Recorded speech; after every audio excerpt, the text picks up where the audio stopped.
Good morning guys, in front of me is MOTOROLA Moto G84 and let me show you how to add photo to contact.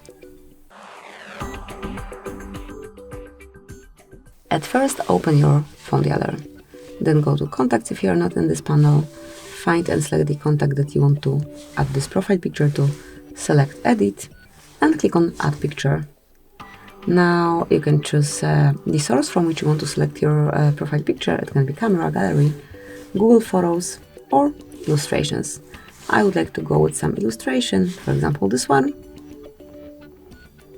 Now you can add some preset and tap on choose them.